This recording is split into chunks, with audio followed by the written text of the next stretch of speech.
Well, hello everybody, and welcome to today's stream, where today I'm going to be talking about why do we let the things that we hate control our lives, just like the title suggested. And this one's been one that's been suggested by Axeman, so I'm excited to get to that. But it was a little bit of a tricky one, so I needed a little extra time to think about this and really get some good points written down, questions to be asked to kind of guide this. So we'll talk about this topic while I'm playing Civ 6. Let's jump right into it.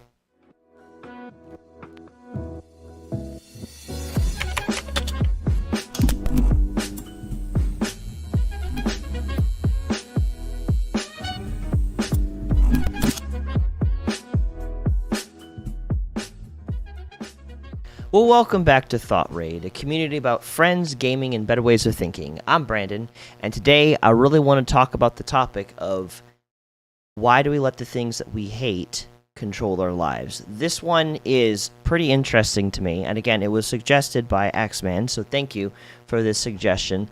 It took me a little bit of time and deliberation on exactly what I wanted to talk to about that topic, if I wanted to, and where I wanted to take it, but I've gotten some pointers I've written down here on this to keep me focused.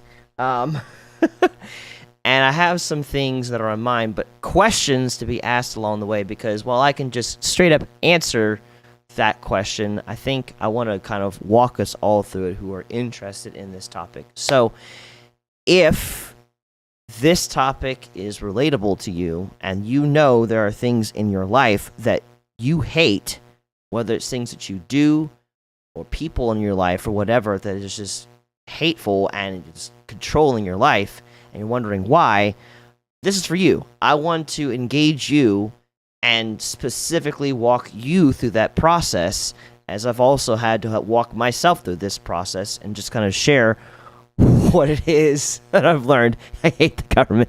Gosh. Hello, John, by the way. So, yeah, this is going to be something for me, something for you, and just kind of, again, sharing what I've learned all throughout that process. So, while I'm at it, how are you doing, John? You hate China. God, you have so much hate in your life. Why are you letting the government in China control you? I know you enough, John, to understand that that is both partially a joke, but also pretty serious at the same exact time. Like, I know. And my question will still stand. I'm gonna make sure this is a little more full screen there and everything. Don't get me started on Canada. You got some beef. You got some beef with Canada too, eh? But also, welcome to the previous game that I was playing. This is Civ 6, if you've never played it before. It's a lot of fun. You got a big old map you can explore around as whatever country you wish to start as, with whatever leader you have. You just kind of explore around and fill up the place with different cities and everything, and just grow. I'm doing good, thank you, John. It was a relatively productive day at work, which was nice, and that helps with me having a good day. Hello, Kenneth. Got to do a little bit of training with one of the new hires that we had. That was good. I got new shoes for free, which was nice, because, you know, when you work at New Balance, they give you, if you work with them, they give you free shoes twice a year, which is nice. So I got my new shoes. I'm happy about that. And it was super rainy, which was really comfy and everything when I was at the store today. It was just pouring buckets, and I got to sit inside and watch that happen while it was kind of quiet. I am a victim of diamond players in Overwatch, and I hate it. The stream for me. The whole New Balance drip. Yes. They, of all the ups and downs of New Balance, one thing they do good is they're generous with their employees. I feel, at least. Free shoes every year, free clothing every year, so that way we can represent whatever product they have to the public as they come in. So I got my free clothing last month, and I got my free shoes this month, so I'm very happy about that. Yes, I got the new 840s. I'm going to test them out. Not sure what to think of them entirely just yet. So, well, whenever you have the time, you're welcome to come to my store. So, free is the best price, yes. Watching videos of Joe Biden falling down. That brought joy to your eyes. Goodness. Probably not optimal for the President of the United States to be falling down. Just saying. To be celebrating over someone's misfortune is never really a good thing. But, yeah, I just want to put that out there. Also, what was I doing last? I think I was trying to deal with these guys. And I'm just at the end of this turn, so let me let this turn pass and remember what I was doing. Oh. Brussels is attacking that. They're attacking me. Oh god, I'm down to one warrior. Skill without imagination is craftsmanship, and gives us many useful objects. Oh, how nice. Wickerwork picnic baskets. Ooh. But I have some upgrades. And you can be upgraded, so I'm going to do that. We'll have some defense with that one, so that'll be good. And we'll deal with these stupid flaming barbarians. And new things to research. Good. Military tradition. State workforce. Let's go with that one. Alright. And I make sure I'm defending my borders here and exploring around. So yes. If he isn't falling down, he has walked the wrong way. Better to fall over and go the right way instead of shoot off in the ocean. God. That statement, though.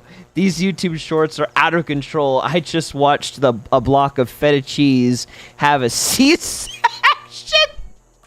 What?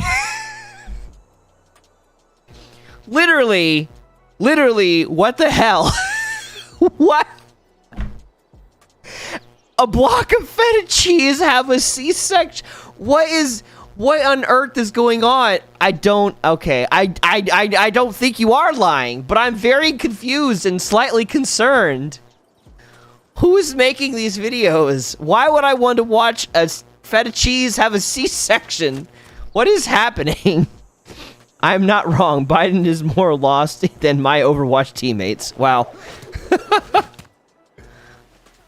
Please, I would say please do with enthusiasm, but I'm a little bit scared. But little boats should keep near shore. Oh god. It's kind of scary. Like, what does that look like? What is the...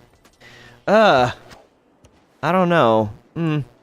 Why do I keep sending... I need to upgrade this unit, and I keep sending them into the void. That's not wisdom. Okay. Just get rid of them, thank you. And don't let them cross my borders. Okay. There we go. Good. Oh, and they got a promotion. Even better. That's what I want to see. Okay, and I need to research something new. Cool. Okay, let's go towards iron. We still haven't even hit the Iron Age yet. Okay, so we're talking today about why do we allow the things that we hate control our lives. Like I said, this one was kind of suggested by Axeman, and it's a very interesting topic because I think it's really real. It's something I definitely relate to a lot. Because there's a select couple things that I don't like that I do that still control me, and it's a question that I have to like ask to kind of sometimes even get me out of that pit. So how many of you guys, just out of curiosity, allow things that you hate control your lives? Now, let's be specific about this. Either things that you do, bad habits, control your life, so internal, or external, allow bad people or not so great people control your life. Like, how many here relate to that or have experience with it? Maybe you've even like had it happen and you've kind of recently overcome it or something. I see. Okay, cool. So we have you, Kenneth, John. Like, I know, John, you're like literally listing like the government, China, Canada. Like, it's just going down the list. Does your job count? Yeah, that can count. Anything that you hate, and you can see that is controlling certain or every aspect of your life, whatever it is. Getting super annoyed with it. Fair enough. Fair enough. You just take a second. Move your scout.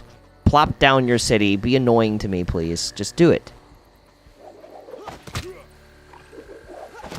I will end you. Just keep exploring. Go away. There we go. Okay, that's much better. Combat strength when we're doing some protection. Sounds good. Yes, let's play a tanky game here. And let's build... do we want to build a shrine?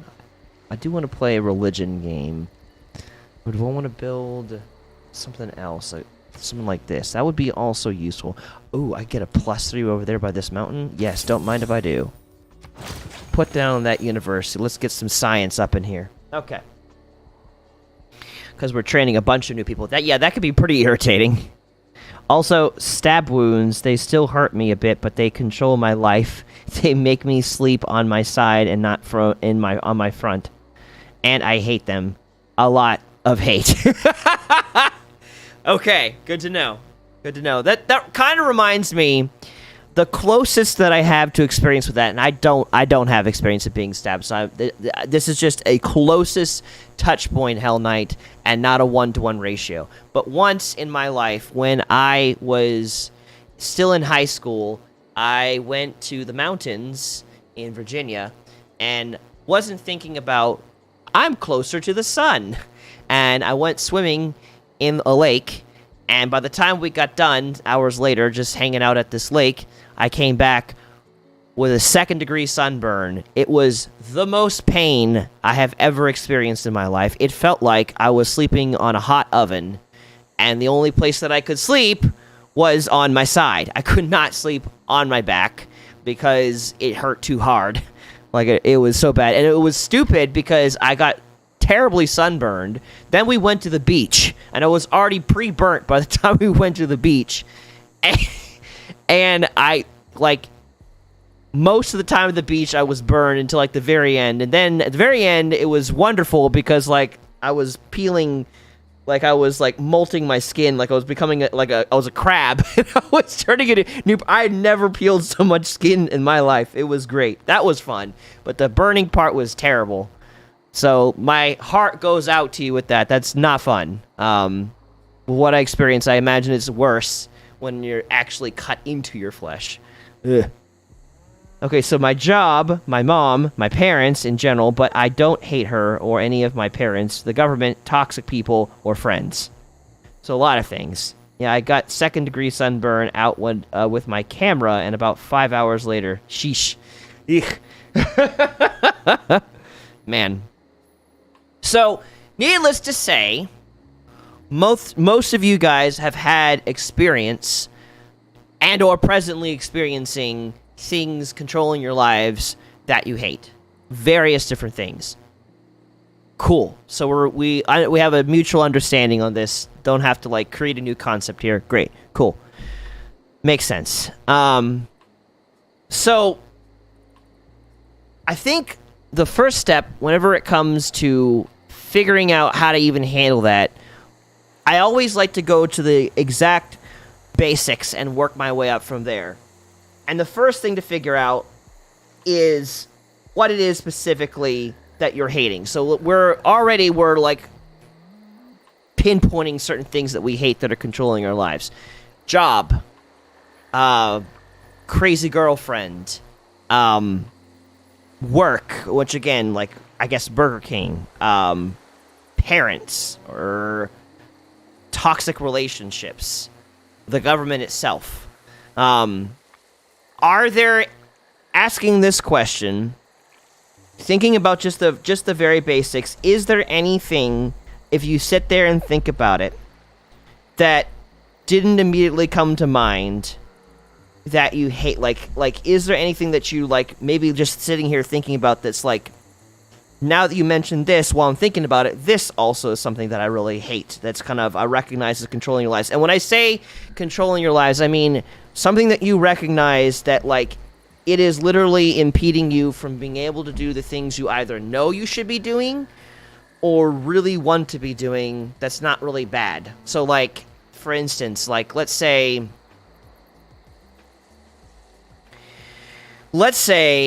you know that you should be getting 7 hours of sleep every night. But, for whatever reason, you have this habit of watching Netflix late at night when you know you shouldn't be, because you know it's going to carry you way over that line, and you're not going to get the sleep that you're getting.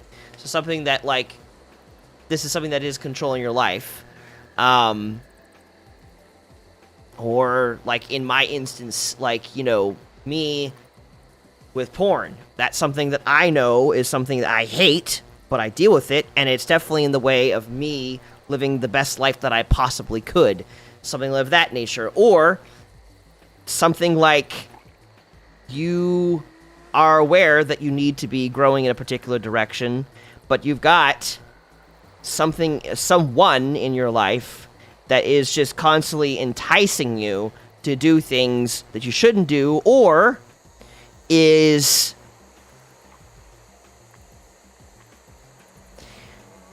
actively, like, you are actively afraid of them, or feel like if you were to do something to remove them from your life, it may become something that's really uncomfortable, and you just don't want to deal with it right now, kind of thing, type of a relationship. I watched ThoughtRaid at 1:30.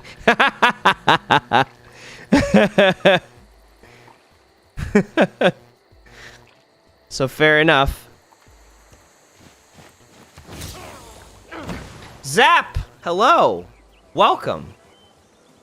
You're good. It's okay. I understand you have life that's outside of ThoughtRaid, so you're good. No need to apologize. I'm glad to have you, though. What? Time check. Very says 4:48, 1:48. There is no life. Only ThoughtRaid.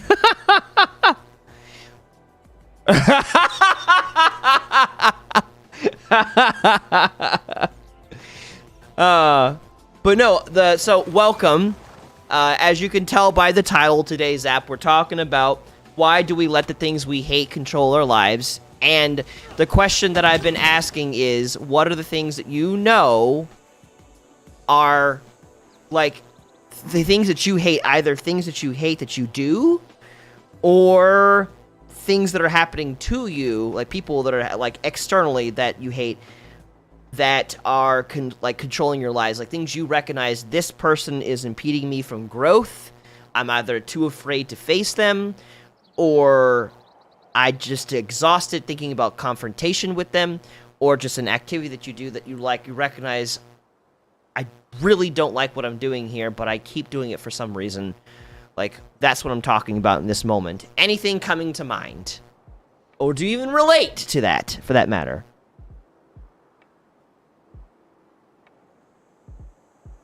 Or let them control our lives to keep others around you safe and happy, at least in my case. What does that mean, Hell Knight? What does that mean?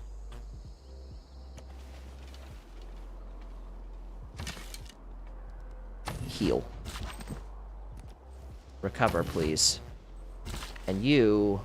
Let's have you convert this into a cow patty. Cool. I definitely have some contributions to this that I think you would know already, but some of them are kind of positive in a way. Okay.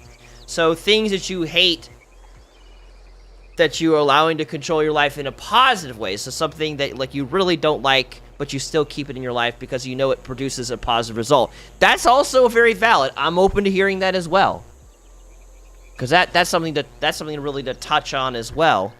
So thank you for bringing that up. Well, if my brother is being stabbed, you let fight mode control to keep others safe around you, for example. For example, you already know I just hate people doubting me because that is... Wait, doubting me, I use that as motivation. I see. I'm following. They had a fidget spinner worth of movement.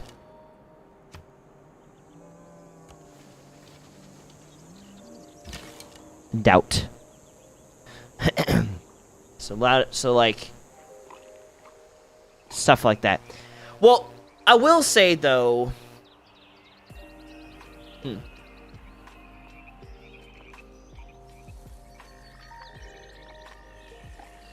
I wouldn't say then that doubt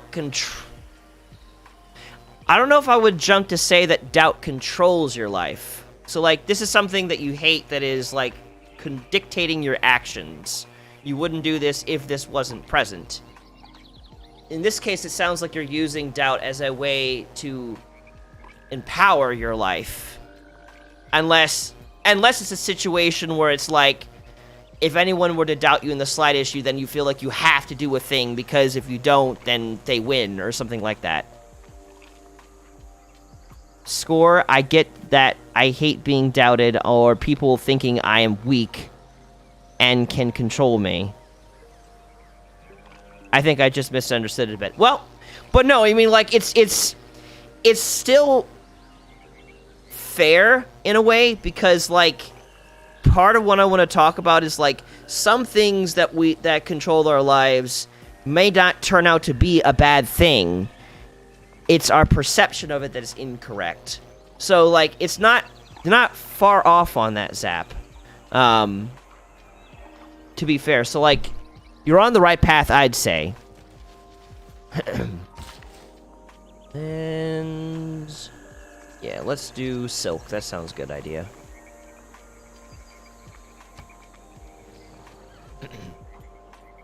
So... let's see here. That was weird. It showed me some stuff, and then it showed me again as if it wasn't even written. Anyways, okay. So, go that way.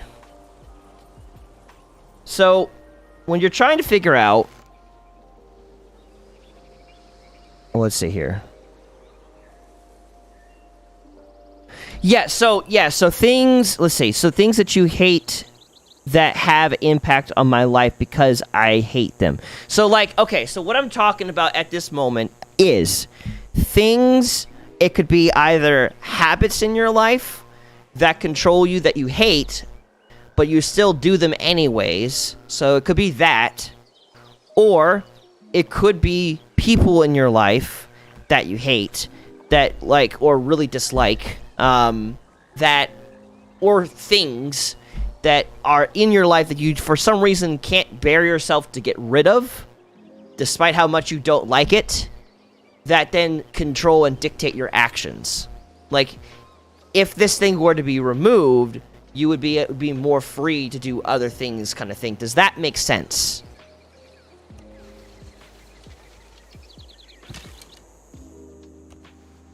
Question.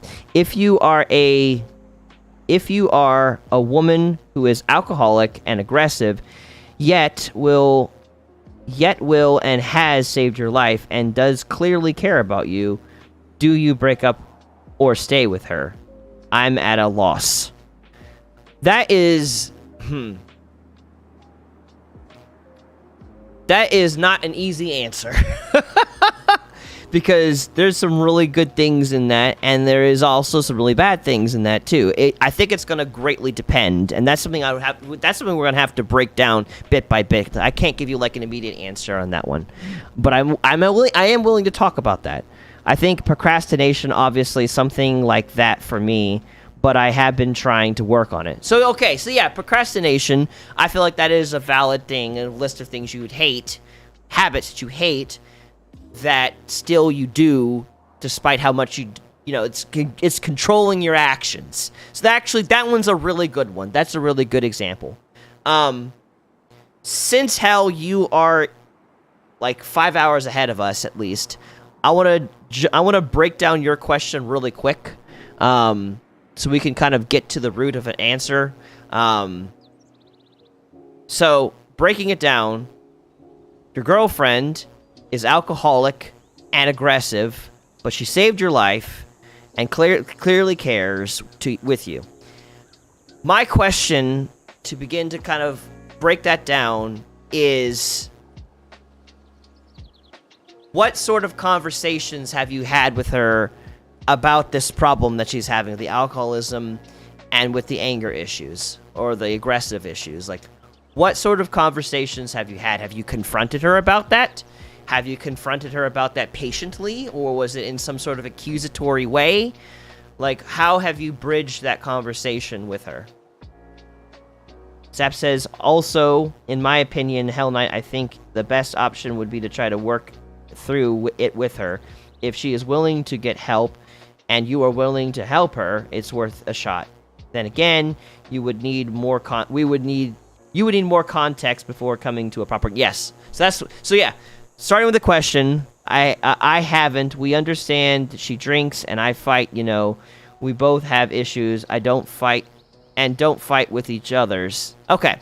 So, step one in figuring out, I think, whether or not you should or should not break up with her is bridging the topic of the elephant in the room. The elephant in the room is she's got a drinking problem, she's aggressive. And that bothers you. If it wasn't bothering you, you wouldn't be asking this question in the first place. So, it's important to kind of talk about that and, figure out, is she okay? Oftentimes, people drink excessively because, obviously, there's something going on in their lives that they don't quite know how to face. And alcohol is a really great way not to think about it. It's nice, it's delicious, you can drink your problems away, but the problem is, the problems don't really go away, just the negative emotions associated with them get put on hold for a time, or at least you feel less inhibited to face the problem, creating new problems. So it's not really a great way of actually dealing with the problem. So, is she okay? You don't even have to, say, right off the bat, hey, you've got a drinking problem. You can ask, hey, are you okay? I noticed that you seem to drink a lot, and it makes me feel concerned for you. Because of whatever. And I feel like that bringing it in and saying, hey, how are you doing? I care about you. I've noticed you're doing this thing. Are you okay? That's a way to bring up the problem without being aggressive, without being accusatory. You're welcoming them into a safe space to not be okay. And yeah, and so trying to figure out what the details are for her struggles, I think that's a really good way of starting it and see how she handles that. If she's willing to talk about it with time and get some help about it, then no, there's no reason to break up with her. Because like you said, she stood up for you. She's that she cares. That's good. That's a uncommon trait. So I would want to see, can she recognize there's a problem? Can she face the problem? Is she willing to talk about it with you? If you can get there, that's good. We'll start with that. Then, if she does not talk about it or just refuses to on a consistent basis, so obviously the first time, you could come back to it a little bit later, especially if it's your first time bringing it up, she may not be ready to talk about it immediately, but if you're able to come to a conversation a little ways down the road about it, good. If not, then we'll start, like, re-examining what to do from there. My message 2 messages ago. I haven't. We understand that she drinks. I fight, we both have issues, and we don't fight with each other's. That's a factor. I do not know all the details. Yeah, I did see that. I don't know if I've answered what you said correctly, but I did see that you don't know all the details. Sometimes I know YouTube can hide people's comments, which is annoying. But was those the things you said, or was there more that kind of got lost? They're going to put a settlement somewhere down here, and it's going to block my path to my own place, which is annoying. I don't like it. Who's shooting who? Oh. The one above factors didn't come through. I'll rephrase. Okay. So yeah, I guess I didn't see that one then. Bronze is the mirror of the form. Wine of the mind. It is equally important to have a happy and engaged workforce as it is to have a profitable bottom line. Yeah, fair enough. Let's see. I want to do masonry or spec writing. We'll do masonry. And we will do political philosophy. So we can start having a government of some sort besides a chieftain. Oh, look, it's Egypt. Go over here, keep exploring the upper areas. And we have a trade route that we can start creating. And I need a fast, reliable way back and forth, so begin a trade route that way. Cool. You can go that way. And we'll make a silk thing. Good. Susa can start making... It can make the oracle. Do I want it to make the oracle? That's the question. Faith. Campus. All are about the same. Although that is an extra amount. Let's put it over here. Yes. We'll put a campus there. Alright. Land acquisition. We'll do cities receive +2 gold from each unimproved feature. Yes, confirm.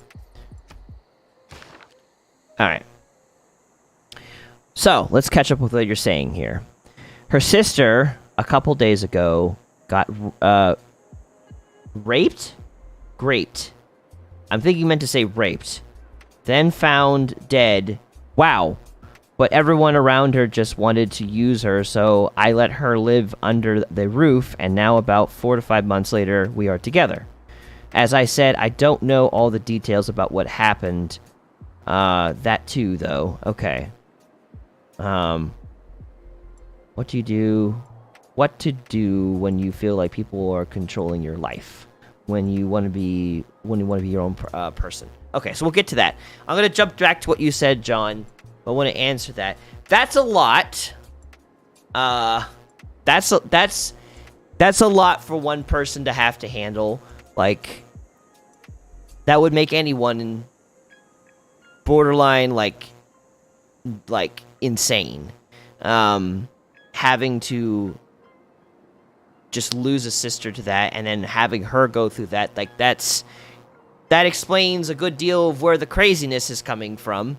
Like, if you had to lose a sister in that manner, and that you yourself has been raped, like, it's bad enough. Just one of those two things happening. So yeah, that's not great.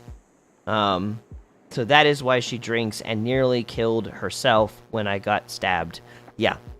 So she needs professional help. Because that is a lot to have to deal with. And at the very least, she needs like good, healthy community around herself, and you can't be the only person in this. Like, she needs more than just you. Though I know that you care, and I know that at least you are a safe person to her. But that's a lot, and to know what to do in that situation, you want to see, is she open to getting help, or does she just want, whatever it is that can numb the pain of what she's been going through.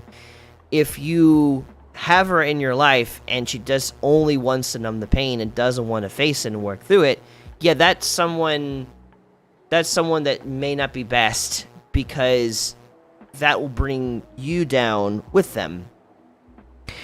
At the same time, if she is willing to work through that, it's going to be tough, and that's a lot to work through, but that is someone worth keeping in your life, I'd say. She didn't get raped. That all happened to her sister. I have tried. She just said tequila and vodkas do the trick. Yeah. Okay. So I must have read that wrong. Okay.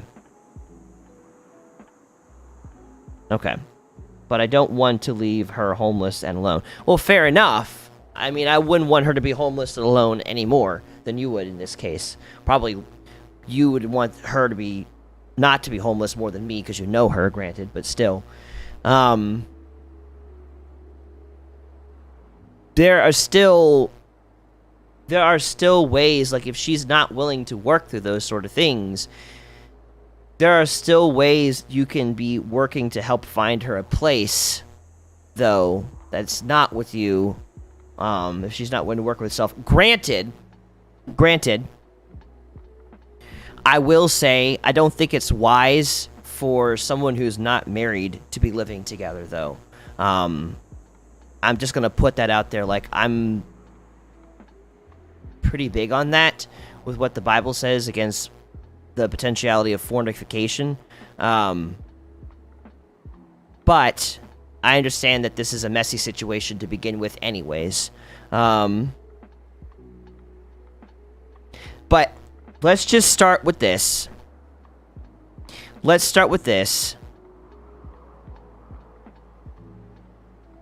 We need to figure out, Hell Knight, is she willing to face the issues she's going through, not just through alcohol? Yeah, and that's not great. You don't want someone controlling you, because that's going to cause resentment towards that person. Even if they're, a halfway decent person, if they're controlling your life, resentment is a killer.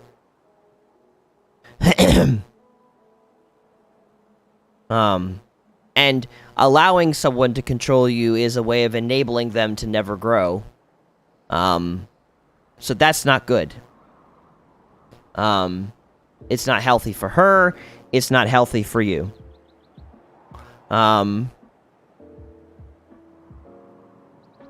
But take some time, Hell Knight, to figure out, is she willing to talk about what's been going on, how she's been doing it, apart from alcohol?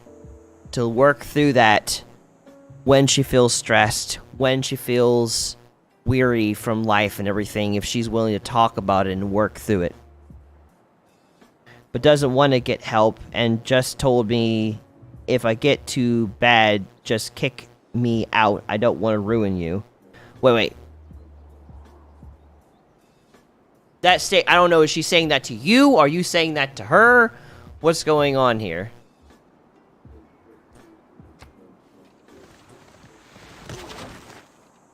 There is a fight going on inside their borders.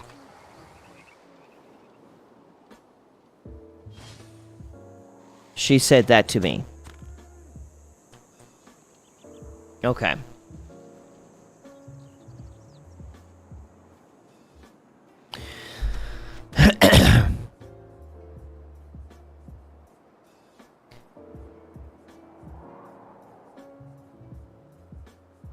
I have to sit and think in this moment, because what I did not expect for this to be is an instantaneous conversation. This is something that I would expect to be more of a planned out thing, not necessarily instantaneous of, like, cause and effect immediately. It's you, him. I'm Papa soon. Fair enough. Let me just put this out here, Hell Knight, before you do that. This is something that's something that takes time and thought. It's probably not best of like an instantaneous, like, hear me say something and immediately jump on it kind of thing. Just want to put that out there. Like, I feel like over time, also when it's not like 2 a.m. in the morning, might be a good time, like a better time, not in the morning, to have a conversation with someone about this. But yeah, I feel like working towards seeing, are they willing to talk about this kind of thing and work through it, I think it's important.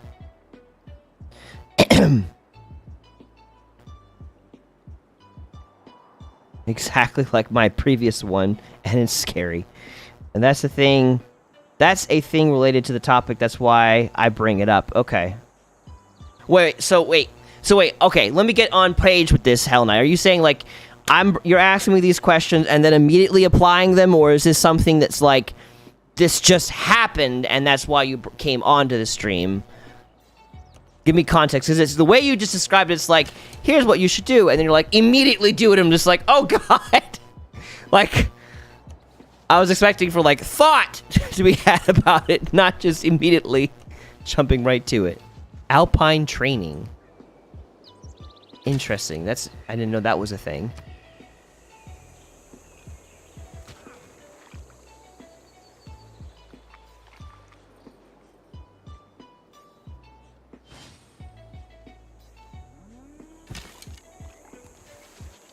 Aha. That is mine now. Is that Mount Vesuvius? It is.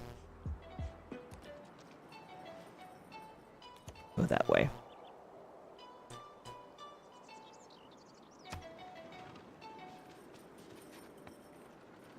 Okay.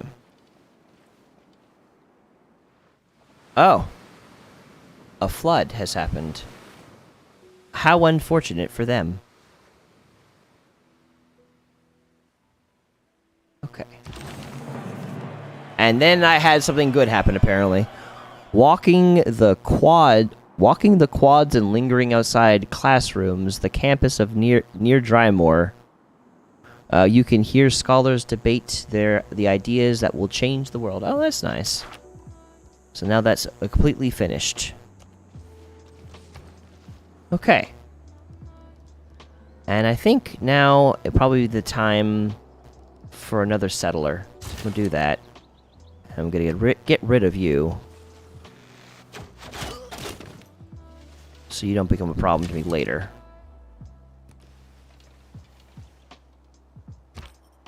Go that way. Okay.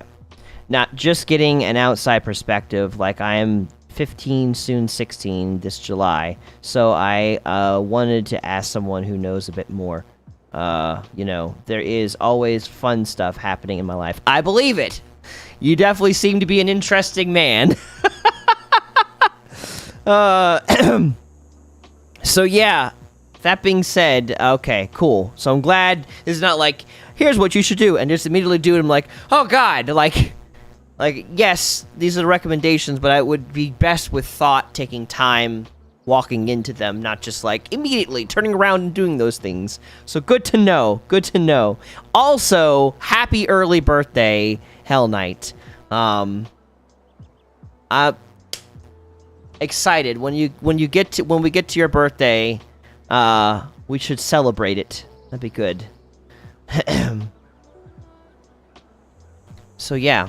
So I guess to synopsize what I was saying with you, is just, first step is just figuring out where is she at in this. Like, it sounds like with a statement like you saying, but doesn't want to get help, and just told me if I get too bad, just kick me out. I don't want to ruin you. So that could be taken two ways. That could be manipulative. She could be just saying that in order so that she, you feel bad for kicking her out. Or that could be legitimate, of like, she's just like, I don't want to ruin you. So like, so there's that. So depending on how that is being said, the context of that said, We just want to see how open is she to work through these things. How are you doing? Like, being there for her, creating a space to talk about it. And if she's willing to do that, great. But if not, come back. We'll talk about that and work through it. I think she can fake smile, and currently happy I didn't die right now. Do you think she's broken and depressed? That was the question that was asked. The woman I previously stated was so broken, and I tried to help her countless times, but she didn't want help. I see, I relate you because my ex did kill herself and blamed a lot of the stuff on me. But she didn't know right from wrong because there was no parental figures that were good. Well, she didn't... Again, I feel like in your situation, she was being manipulative, John. Like, she said she killed herself, but she obviously is still here. So I feel like that was just a straight lie to make you feel bad, to try to control you, personally.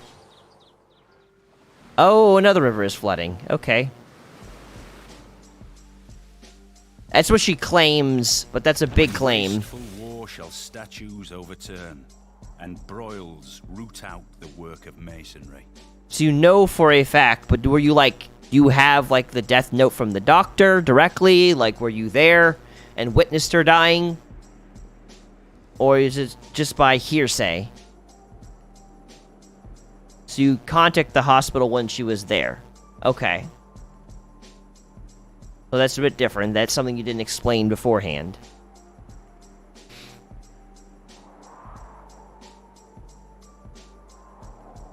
Wow. You watched her smash guys' heads through a table. Wow. This was like 3 years ago when I was 12 and got into fight. Wow. She's a strong woman. She kind of... In a funny note, she kind of reminds me of a biblical character who actually, like, she put like a spear through like one of the enemy Israelites' enemies' heads, just speared through that person's head. On that note, there was a lot of oppression and bad things happening, though. Granted, but interesting.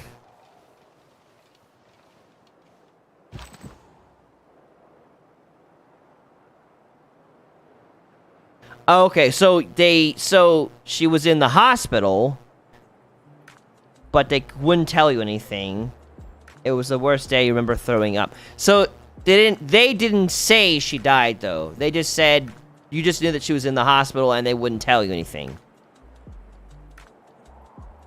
When I was 12, the only fight I lost that year was she'd broken 2 of my ribs. Good God. Yes, I'm embarrassed. Why? Like, she's smashing heads in and she broke ribs. I'm pretty sure, like, there's nothing to be embarrassed about there, though I understand, but still, like, from this perspective, I think she's just a very strong woman, honestly.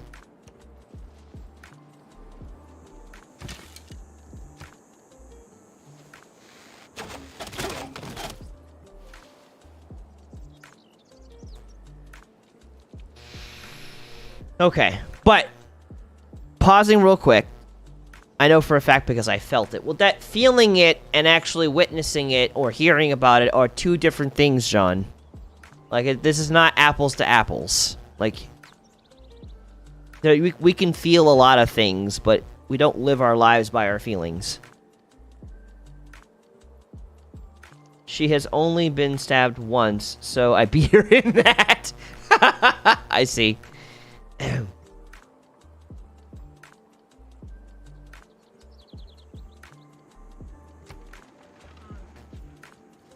So you contacted the police, but did the police say that this had happened? Like, do you have, John, concrete evidence? Said that they had recovered her from the house and her heart had stopped. She had pills in her hand. Okay, so that's more concrete evidence. It's not a feeling. I'm looking for, like, concrete evidence, not just feelings. So you have that. Okay, that's different.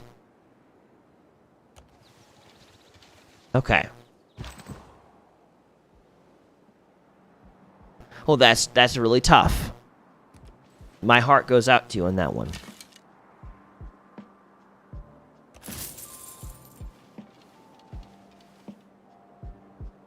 Probably a year and a half ago, so it's not very far ago. Okay. So, Hell Knight, do you have more questions concerning this situation, or have I answered it well, or is it like more on your mind? Like, where are you at in this while I'm still focused on what you brought up?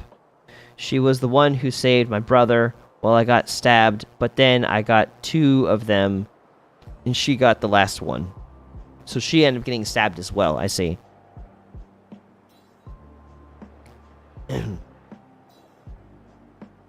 It was horrible. Okay. That is hard.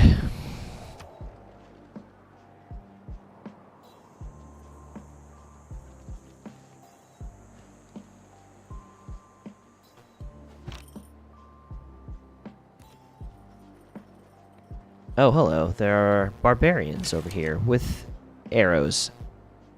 Great. They may start to interpret my moving this way as intrusion.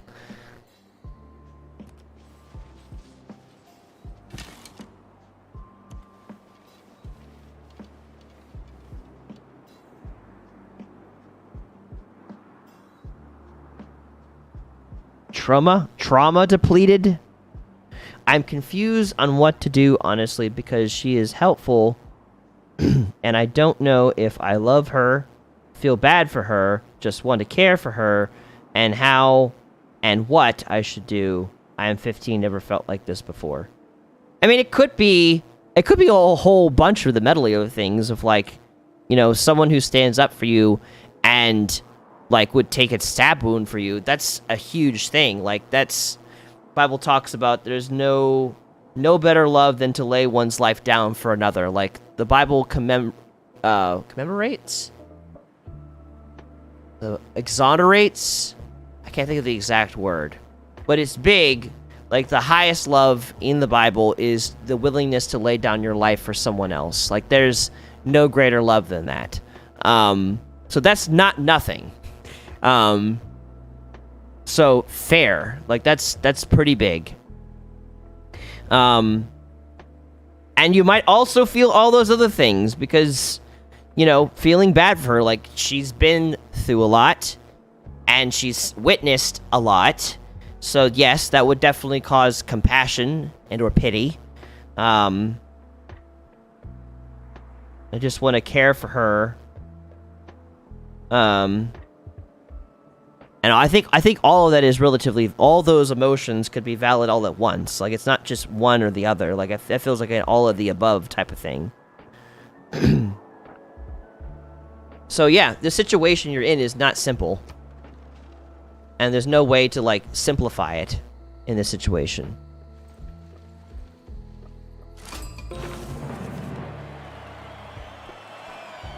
Oh, good. We're in the classical era. How nice. Divide and rule, a sound motto. Unite and lead, a better one. Huh. And I always like to go the direction of classical republic.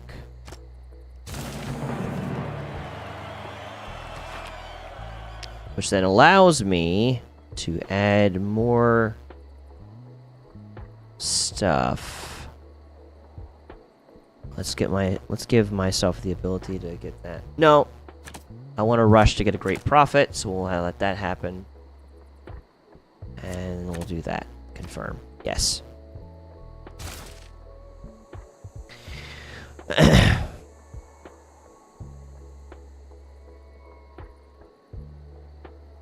Oh yeah, she was chained and watched it happen to her sister. The police came in and saved her before her turn, if you will. But then the taxman came after that. The taxman?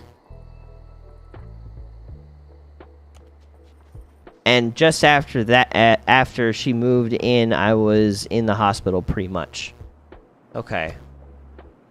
So, the taxman? Huh?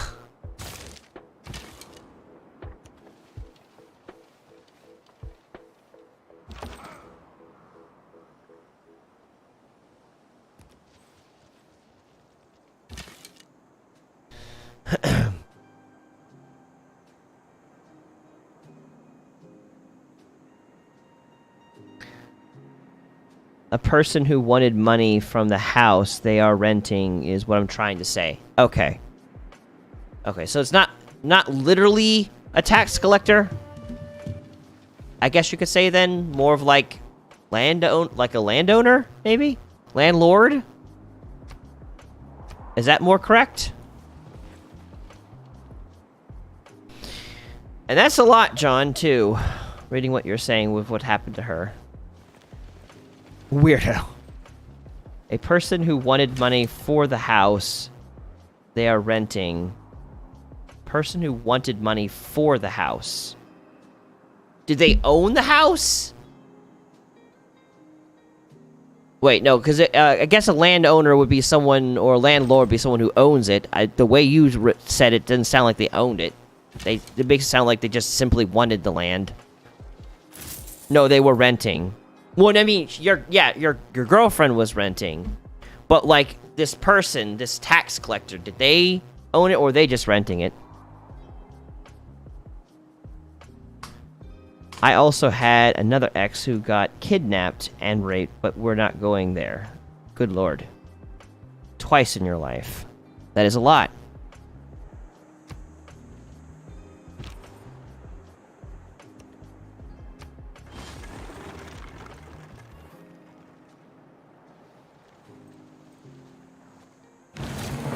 Apparently two. Money, if it does not bring you happiness, will at least help you be miserable in comfort. I don't underrate the value of military knowledge, but if men make war in slavish obedience to rules, they will fail. Interesting. By now, we probably should have the wheel, yes. And now I want to do drama and poetry. That'd be good.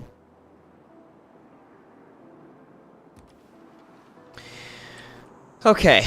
Oh. Okay, good. Now it's time for them to settle down. And settle down might be good. I'd say I want to connect these two places. I don't want them separated off. Let's go and try to settle over here.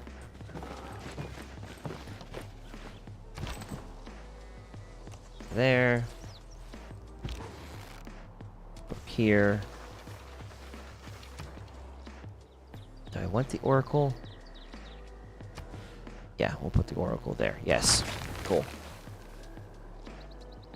I haven't really been with anyone, as I say, I love is a waste of time. As I say, love is a waste of time unless love is surrounded by 5 people and you're going to die unless you kill them. But now I am not too sure. Wait. What? I haven't really ever been with anyone. As I say, love is a waste of time unless love is surrounded by 5 people and you're gonna die unless you kill them. Huh? Welcome back, Zap.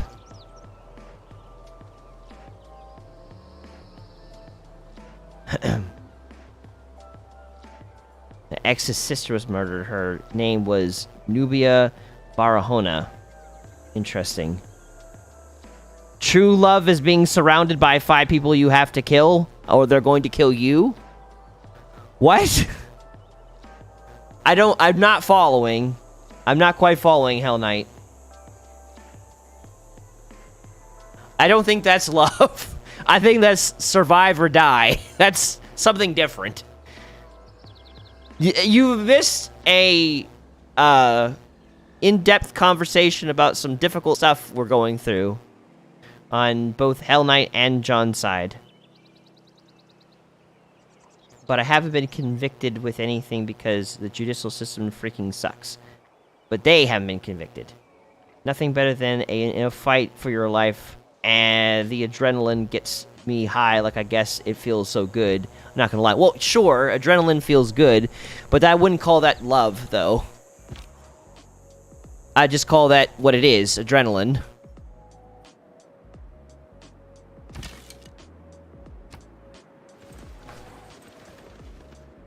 The judicial system is always slow, though, to be fair. Let's see.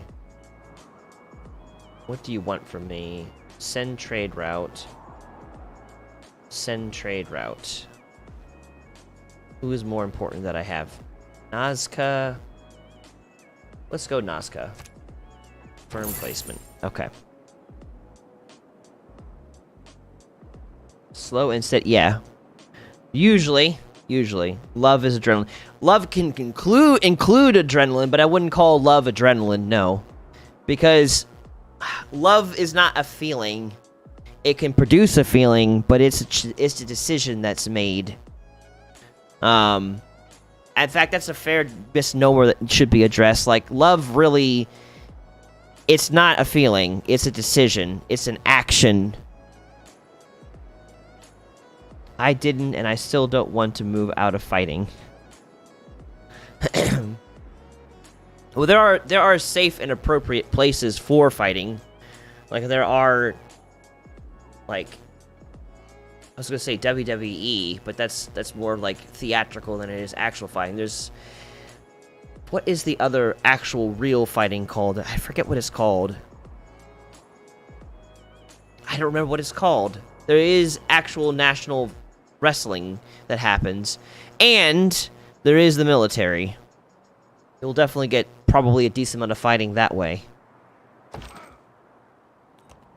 Safe is good, but unsafe is where the adrenaline kicks in.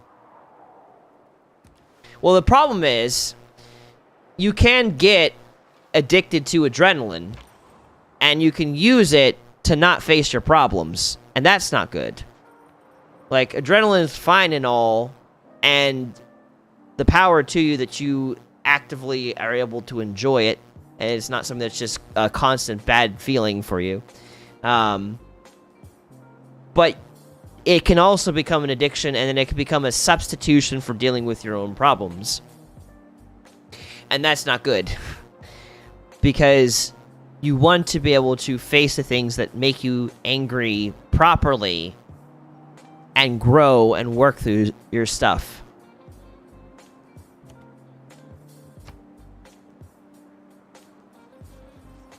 Because the problem is, if you repeatedly don't work on you and facing things, you just allow adrenaline to do all the work for you, you're going to continue to surround yourself with people that will do what just happened to you recently.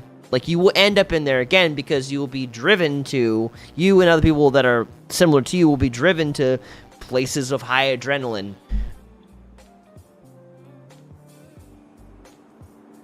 Yeah. Like, there's a scripture verse that says, I want to actually directly quote this one for you, because I thought about this when you were in the hospital, Hell Knight, and it's really important. What's the word I'm looking for? It's really pertinent to what you're talking about right now. Let's see. Live by the sword. I want the rest of that scripture verse, please. No, I don't want you.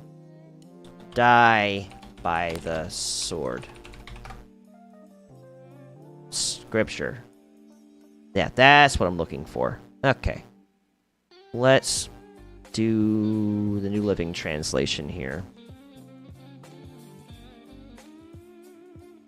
And let me go full chapter here. That was 51, so we're way down there.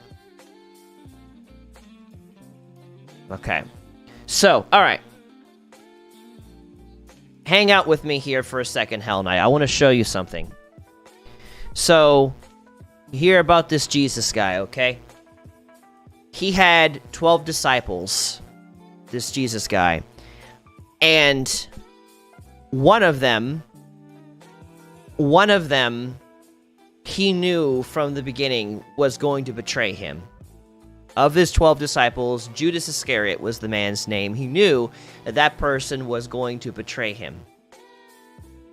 And he knew that when Judas was going to betray him, that every one of his disciples, all of his friends, were going to scatter and go different directions when that happened. Jesus fully brought Judas on, knowing that this was going to happen. He was not unaware of it.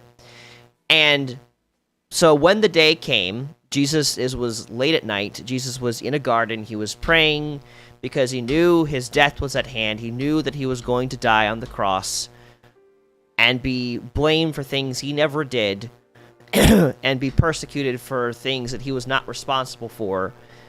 And he was praying that if it was possible for that cup of suffering to be passed from him and for God to turn his face away from him and to not see him, let it pass. But he also knew that he still needed to do this thing, because if he didn't do this thing, salvation wasn't going to come to people. So we go to that point. He's done the prayer. His disciples are asleep. They're kind of groggy. They're waking up, and here comes Judas. And it starts off in 47. And even as Jesus said that, because he said, so he went up and prayed a third time, saying the same things. And he came to the disciples and said, "Go ahead and sleep. Have your rest. But look, the time has come. The Son of Man is betrayed into the hands of sinners. Up, let's get going. Look, my betrayer is here." So, and even as Jesus said this, Judas, one of the 12 disciples, arrived with a crowd of men armed with swords and clubs. They had been sent by the leading priests and elders of the people. The traitor, Judas, had given them a prearranged signal. "You will know which one to arrest when I greet him with a kiss." So Judas came straight to Jesus. "Greetings, Rabbi," he exclaimed, and he gave him a kiss. Jesus said, "My friend, go ahead and do what you have come for." Then the others grabbed Jesus and arrested him. But one of the men with Jesus pulled out a sword and struck the high priest's slave, slashing off his ear. "Put away your sword," Jesus told him. "Those who use the sword will die by the sword. Don't you realize that I could ask my Father for thousands of angels to protect us, and he would send them instantly? But if I did, how would the scriptures be fulfilled that describe what must happen now?" And Jesus said to the crowd, "Am I some dangerous revolutionary that you come with swords and clubs to arrest me? Why didn't you arrest me in the temple? I was there teaching every day, but this is all happening to fulfill the words of the prophets as recorded in the scriptures." At that point, all the disciples deserted him and fled. So, here we've got Jesus, perfect Son of God, never sinned. He came to this world, gathered 12 people around him who were consistently following him, and one of them was a betrayer, went and ended up doing exactly what he knew he was going to do, betrayed Jesus into the hands of these people, and Jesus is like, he speaks to the person that goes to defend him and is like, "What are you doing? If you live by the sword, you're going to die by the sword." And I've thought about this often with you, Hell Knight. You love adrenaline. You don't mind fighting people. You're strong. I need that to be able to explain to an idiot. You like adrenaline. You're strong. We know you're strong. We know that you are like a driven person. I'm not worried about that. But there is a toll to be paid if you're constantly chasing after adrenaline. Like, there's nothing wrong with risk-taking. There's nothing wrong putting your life on the line for someone else to protect them. But if you are the one going out there just constantly seeking the most difficult situation or whatever to put yourself... Like, there is a toll for that. And Jesus kind of brought that out. I'm pointing at the screen. Unfortunately, you can't see where my pen is pointing. But in saying, those who use the sword will die by the sword. And other scripture verses says, those who live by the sword will die by the sword. So you're going to, if you don't learn how to be at peace, if you don't learn how to relax and to be okay, not constantly on the edge of adrenaline, and how to properly deal with the things that you're trying to cope with through adrenaline, you're going to only invite more situations that eventually will lead to your demise. Like, there is no guarantee of protection in that situation, because every time you have an opportunity to actually work through the problems, you're going to throw yourself into another adrenaline situation. Adrenaline, Zap is saying, adrenaline may feel good, but if you keep chasing after it, you won't be able to feel anything more. If you seek a fight, you might just get it, and that's the problem. Right. And so, like, this is a psychological thing. Like, it's not just the adrenaline of fighting. It could be the adrenaline of sneaking. You know, looking at porn, you know, can create adrenaline. Constantly subjecting yourself to the chemicals that come from that. Or Uh, eating, like overeating, like all the chemicals that come from eating, like anything done in excess is going to overstimulate your brain, and it's going to become harder and harder to feel anything unless you're doing something high and risky. I know I never relax. Even now, I'm on guard. I guess when I play Overwatch is when I am not in real life fight mode. Yeah. So yeah, in this case, Overwatch would probably be a little bit better by comparison, because at least you're not putting yourself into physical mortal danger. But at the same time, I think it's better. You're good at taking risks, putting yourself out there. My challenge to you, should you take it, is whenever you feel restless and looking for that fix, to talk to me or someone you trust about it and look into why. Does that make sense? Does that sound something actionable for you to do?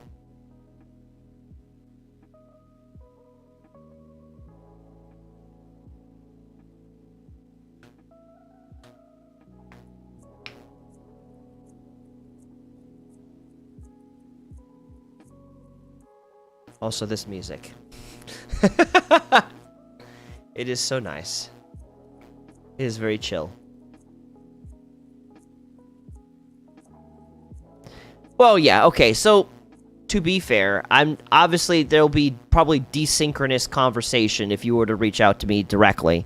Because, yeah, I might be asleep or I might be awake, I don't know, when you're going through something, but I will respond to it and ask questions, and as you are able to respond, we can have back and forth dialogue about whatever it is. So I'll give you that. Like, if you ever bring something to me, if I can't get to it in that moment, I will, as soon as I can. But it could be me, it could be someone else you trust. Like, let's start looking into, why do you feel like you need to go do something so risky? Does that seem like something simple that you would be able to do?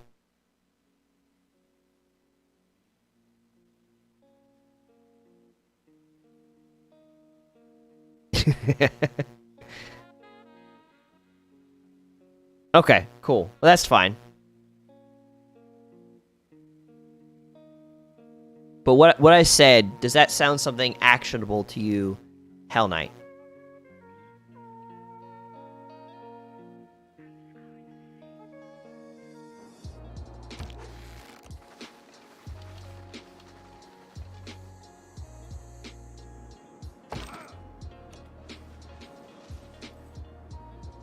Oh, look, Damascus. That's a name I recognize. Wait, have all the religions been found? No. So why did that policy disappear?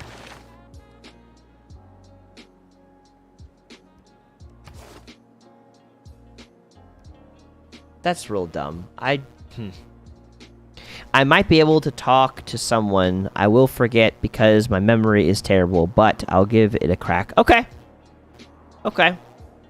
So yeah, if there's any way that you know that you can, like, remember that, like, write a note, or, I don't know, put a note in your phone, like a reminder that goes off. Maybe it doesn't have to be in the moment. Maybe if you had, like if you have a smartphone, saves people egos so they are not, getting beaten up by a stabbed up kid. Maybe if you have a smartphone, Hell Knight, what you could do to kind of help you with memory is you can write a note into your calendar, if you have a calendar app, or if you can find an app that kind of brings out reminders that could say at a certain time of day, hey, how are you feeling? Are you feeling like you need an adrenaline fix? Have you talked about it with someone yet? Like, ask those, like, 3 questions as a note. As something that you could potentially do to kind of help with that. So something, if you have that's one suggestion to you. we'll do that. I don't know why it got rid of my... So dumb.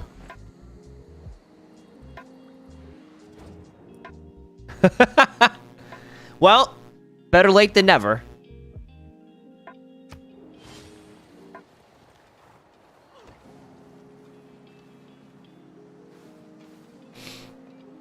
Now that you recognize that, you can now reach out to him, you know, say, hey, drop the ball here. Happy Father's Day. Always better late than never.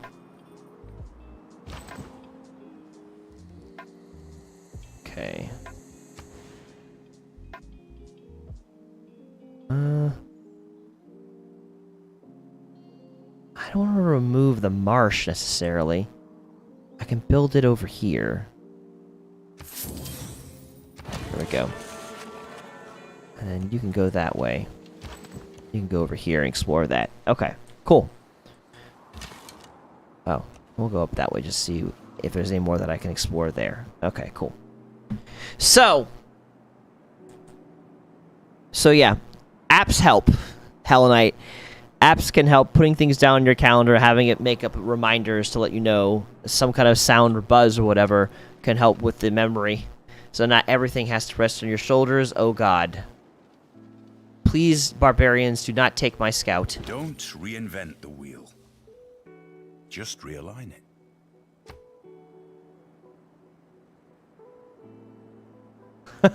Well, if you want to head to bed, you can head on out now. If you feel like you've got everything that you need for today's stream, Hell Knight. And thank you for stopping by.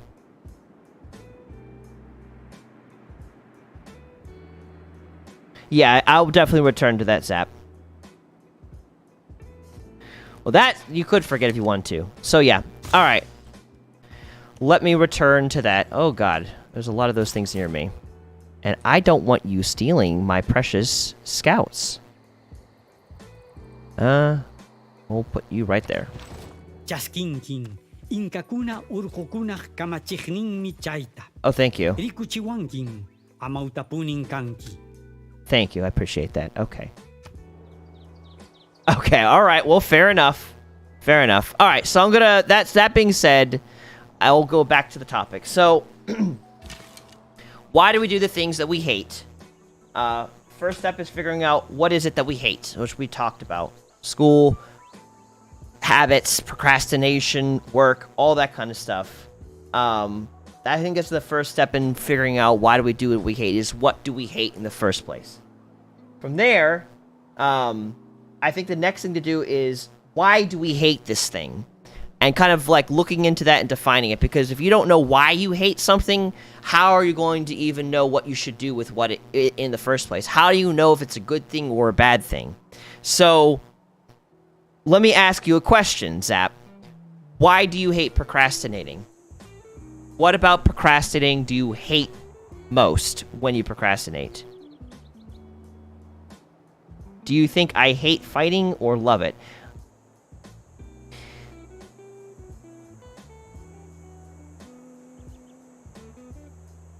That's an interesting question, Hell Knight. Do you hate or love fighting? You love adrenaline.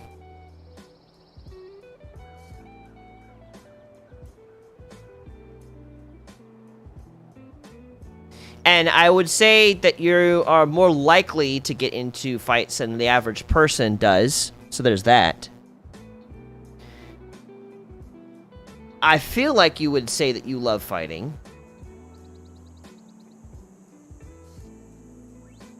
But I could also see where it's a learned response rather than something that just technically naturally happens. Like a defense, a literal defense mechanism. But I would say you probably would say you love fighting. Oh, you dislike it. Okay. Good to know. I think the main thing just has to do with school. I hate how I drag down my own grades just because I'm too lazy to do homework. So you hate the damage to your grades when you procrastinate. Is that the only thing that you hate about procrastination, out of curiosity?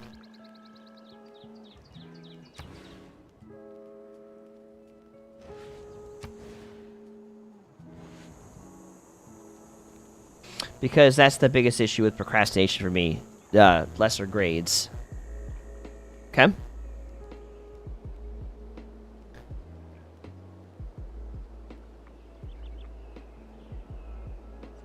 I wouldn't say that I look for a fight, yet I would say I want to talk to the wrong people and piss off the biggest person, if you will. Okay. Also, I said I wouldn't say I dislike... I said I wouldn't just say I dislike fighting. Oh, okay, I misread that. Okay. So it's not something you love, but it's not something you necessarily dislike. There are definitely other things, but that's the first thing that comes to mind. Okay. I'm gonna put that there. Okay. So yeah, looking at that. So procrastination causes you to skip out on getting things done school-wise. You end up procrastinating, not getting better grades for it. It bothers you in that manner. So, fair. So, procrastination in this situation is probably not a good thing, because it's dipping into your grades. Dipping into it. What, now out of curiosity, Zap, what are you aware of the factors that make you procrastinate or want to procrastinate with doing things like homework? Like, I think that is it connects to the bigger picture of why we do things that we hate or allow things we hate control us. What is it? What kind of wall of awful are you facing when it comes to homework or the things you need to be doing to make better grades? Procrastinate means you could do something, you know you should be probably doing something, but instead of doing it, you put it off till tomorrow or another hour or maybe another minute down the road. You just don't do it immediately. Like, you are waiting to do the thing because you don't like it or are intimidated by it.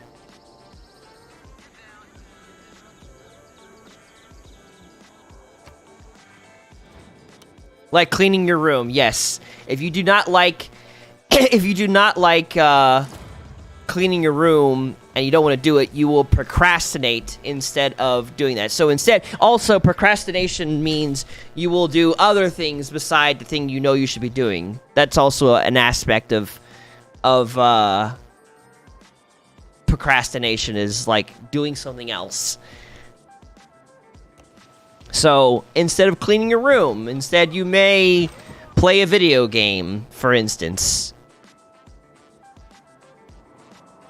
Is there a hurricane?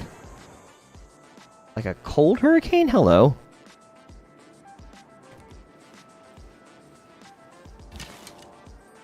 Go over there. Oh, hello. That's not good. Okay. Boredom and time, but time in a different way than you think. What does that mean, then, Zap?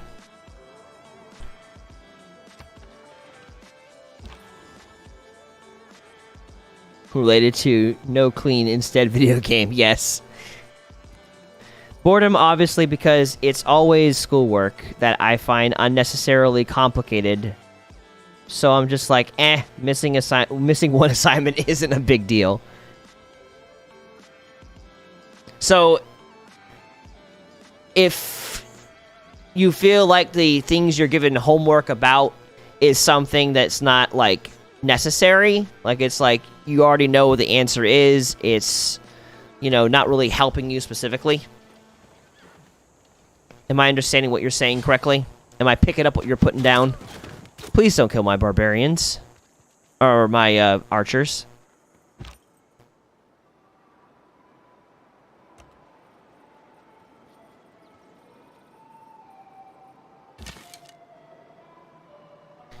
Sap, you are a last second type of guy. You will put it off until the last second. Are you a last second type of guy? Time is more of the fact that I have a ton of time on my hands, so I'm just like, I'll do it then. And then when I get to that time, I delay it again. Definitely. Yeah, same. I'm also a last minute kind of guy too, Hell Knight. that time crunch. But again, that's another adrenaline thing.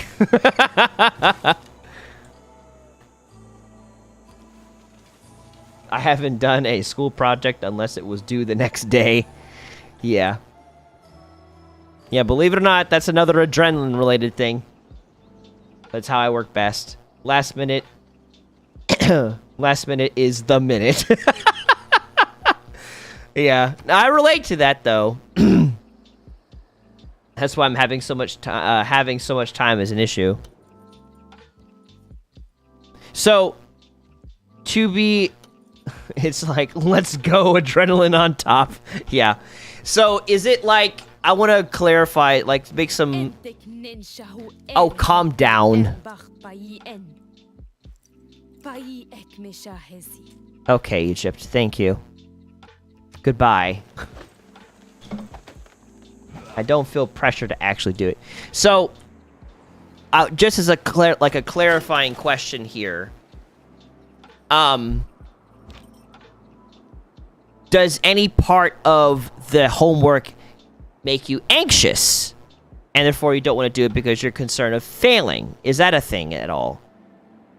Or like what is being asked of it is not clear enough, so you don't want to do it until you understand it better, out of just curiosity.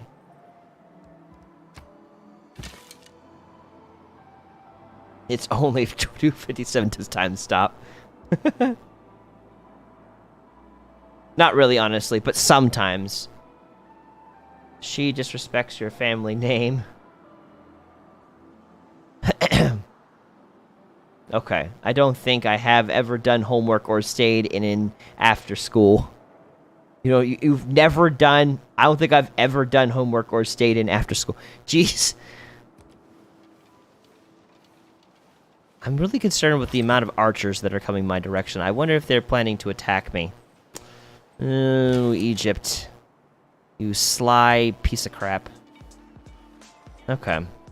Oh, good, because for me... Good to know, Zap, because for me, I generally, if I'm not doing my homework, it is because I am anxious, and I don't know what is expected exactly, so I don't do it. Until the very last minute, then I'm like, well, I'm gonna guess, and then I try to do it then. Especially with math. I hated math. A horse is spiritually as well as physically bigger than a man on foot.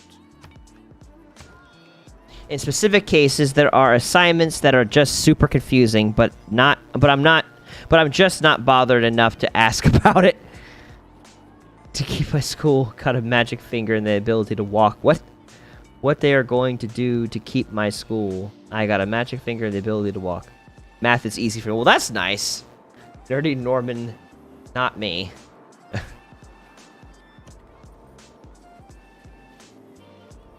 Okay.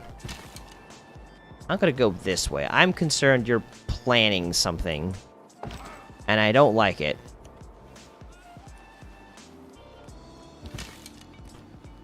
Go this way. Sorry, Hell Knight. I mean, 1 minute will go by pretty fast. So, okay.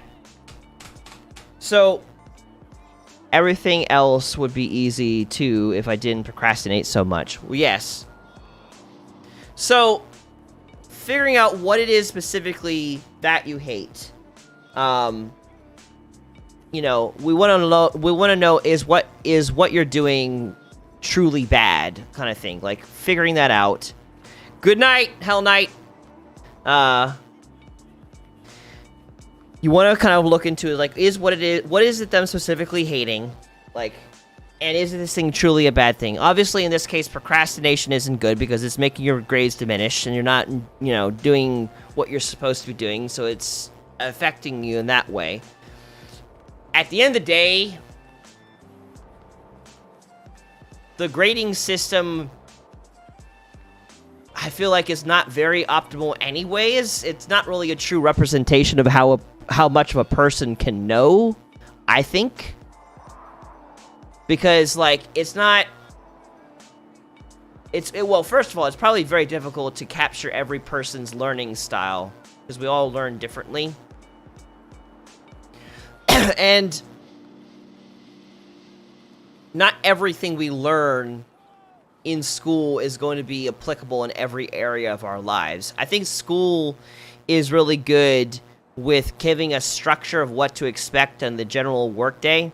Like, what can you expect? Like, oh, when I go to work, I'm going to be working 6 to 8 hours or more, and then I'm going to get a 30-minute lunch break or whatever. Like, I recognize that school is pretty good at mirroring work life in that sense, and I recognize that it's really good in giving some basic foundational information that you can use in your life. But beyond that,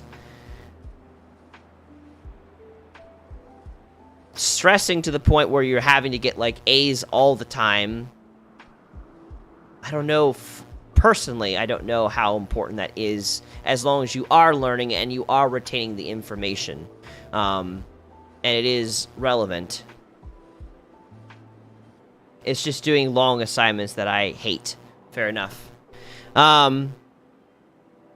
So, learning, what is it about it that you hate most? Long assignments. So, procrastinating, it has to do with, you know, doing specific schoolwork. What about it? Long assignments. Why specifically, let's go break that down. Why specifically do you hate long assignments? Does it, like you said, is it because it feels unnecessary? Is that what it is? Unnecessarily complicated or lengthy?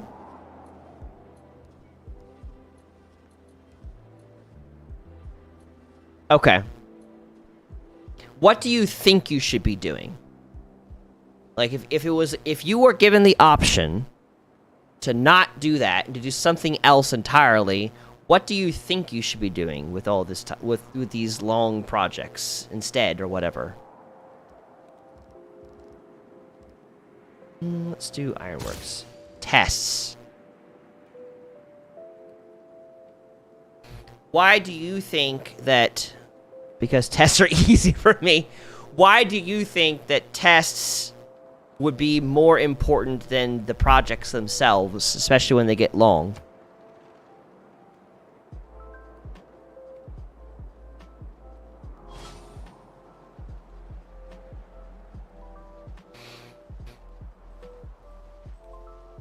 All the world's a stage, and all the men and women merely players.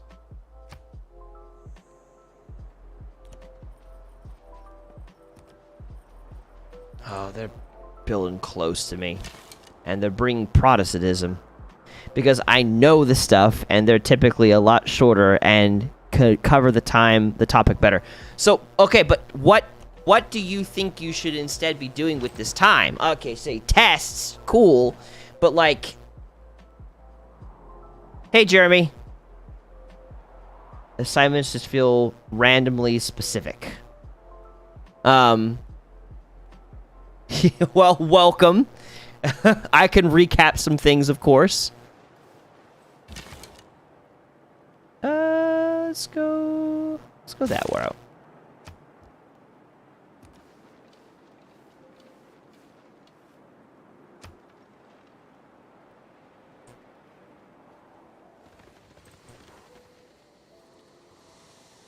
I am almost certain that they're going to say, surprise, war.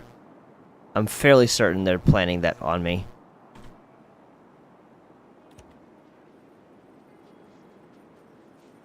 Talking about school, yes. Specifically, we are talking about, like, breaking down, like, why do we do the things... Why either, A, do we allow the things that we do... Why do we allow the things that we hate that we do control our lives? And or why do we allow things or people that we hate to control our lives? That's the main thing that we're talking about. And just so happens that, like, long assignments is something that Zap hates.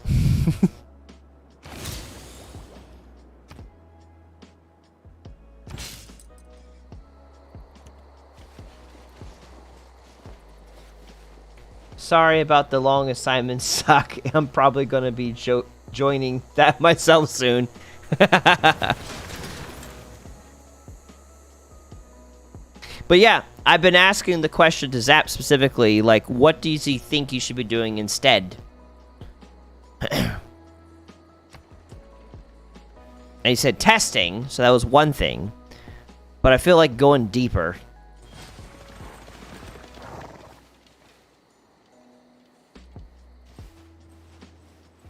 Because testing is easy, but like it's a compensation.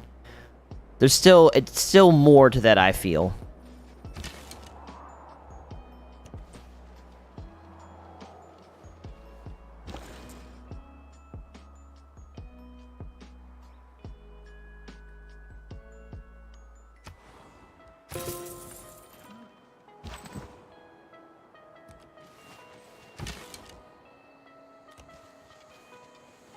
Also, Jeremy, while I'm thinking about it,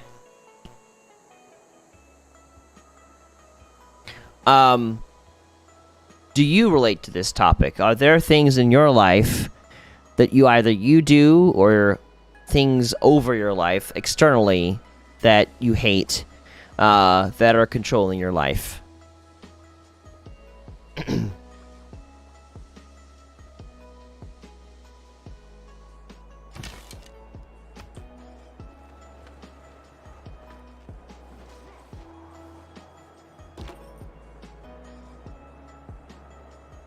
Heal up there, scout. There, and I'm gonna start shooting down that guy when I get the chance. Over here.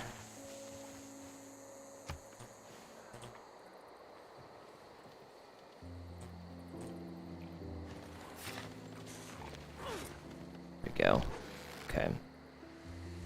Get out of here.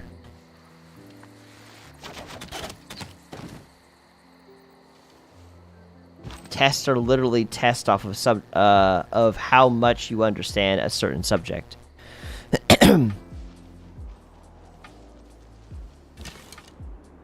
I mean, fair. It is that. But what do you think, out of curiosity, is the value in these projects that are happening? And if I get 100% on a test, what's the point of doing a long assignment on that subject? First of all, also, what are these assignments like, out of curiosity, too? I have to work for money. Fair enough. You've demonstrated the knowledge of it. What are these assignments like? Are they like projects or things you need to be doing hands-on kind of thing? Like, what does that specifically look like to you? Like, for your... I don't know what your assignments are. That's not in control, and it's part of what makes looking for and having jobs frustrating. Yeah, I think a lot of us really wish that we didn't need to have money in order to do things. That's fair. I sprang upon the swift ship in the form of a dolphin, prey to me as Apollo Delphinius. Also the altar itself shall be called Delphinius, and overlooked forever.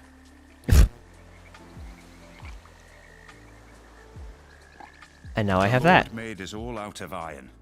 Then he turns up the heat to forge some of us into steel. We'll do shipbuilding next. That sounds like a good idea. They can vary, but most of the time it's just a lot of writing on smaller examples of a broader topic, depending on the class to class, though. Okay. So it's like a writing assignment, so writing about it. What do you, out of curiosity, I keep asking questions more than I do providing answers at this point. Bear with me. What do you think the value is of something like that over doing a test?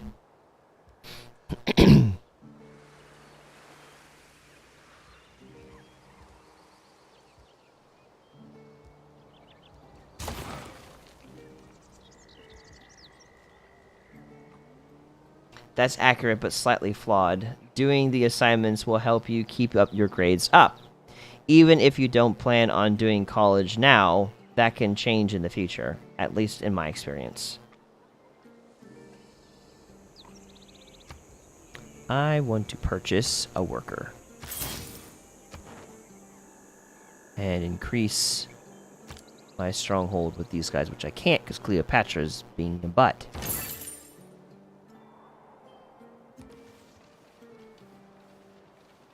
Sure, not a problem. This will give me a chance to work on what I'm doing here.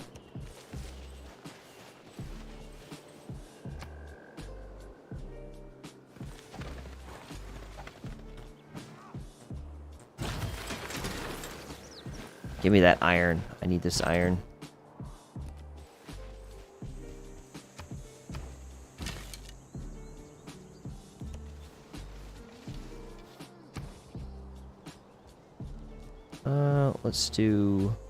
Yeah, I might as well do another shrine. Okay.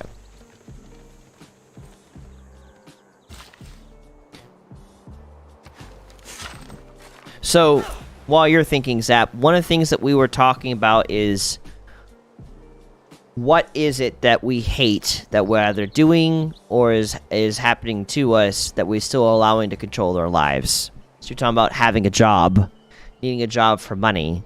But I'm thinking more specifically, less than an abstract idea and more of like a specific occurrence of like, I don't know, having a friend that's really toxic, but still allowing them to be in your life despite how toxic they are. What prevents you, like, you kind of feel anxious to let go of said friend, and so they keep dictating what you do, or a habit that you keep making that's not really healthy for you, but you keep doing it despite how much you hate it and know it's not good for you. That's more specifically what I'm talking about here in this situation. The only thing I can really think of right now is that it can maybe help you attain the knowledge. If you have to write about it, you'll remember it a lot more than just doing a test on it. That is true. That is definitely one benefit of having that rather than doing a test over it. Yes. And when you have to write about something, you're going to be researching about it more likely, which will then cause you to learn more about it than you would if you were just being dumped knowledge on you and that was it. There's more of a, like you said, a retention of knowledge that way than there would be if you just, here it is, let's regurgitate it back, kind of thing.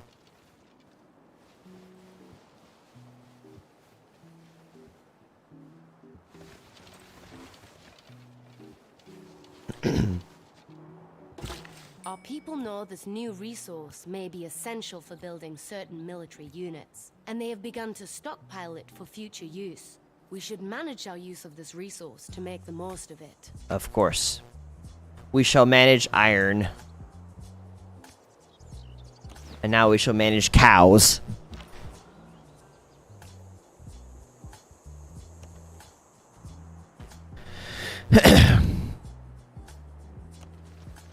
So, a part of dealing with the problem is that though that with a lot of these assignments, there is a single source you have to get the information from, or from a video or a text. Well, they only allow you to get it from one source? You only learn stuff from that specific source. That's... When I had to do assignments, they often encouraged me to use different sources. That's strange. Like, I couldn't just rely on one source. That's weird. That sounds like a Canadian thing more than a normal thing.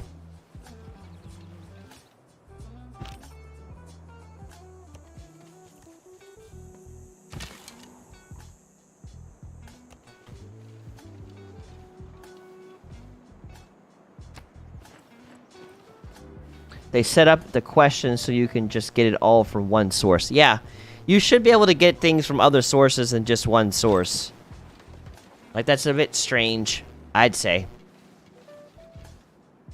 Man suffers only because he takes seriously what the gods made for fun. Oops, I did not mean to move them. Crap.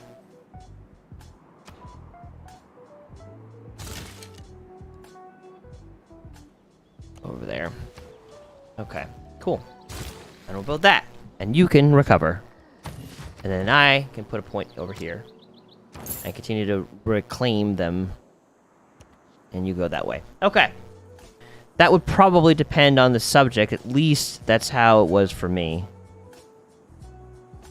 For stuff like projects, though, you would have to do some research, obviously, but I don't mind projects. Okay, so the assignment is all from one thing. Oh, I see.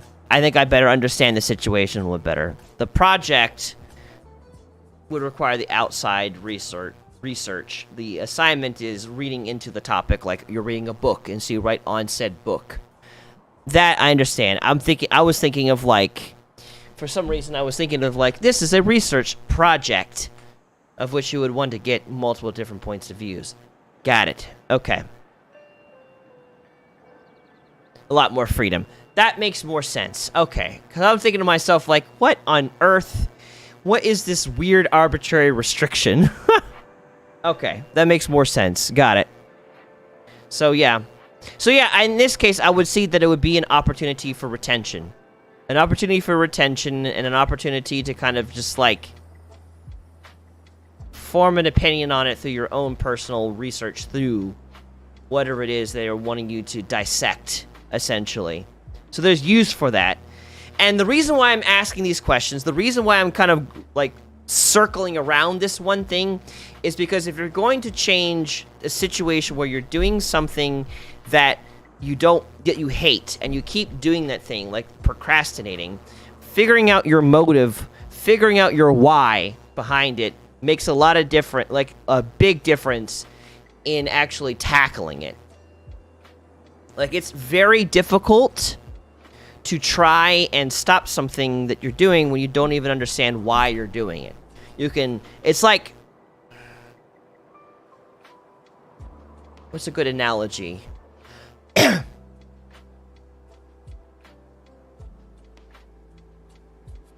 It's just like incorrectly trying to dress a situation. So, like, for instance, in my situation, I've talked about this plenty of times. I've dealt with porn addiction.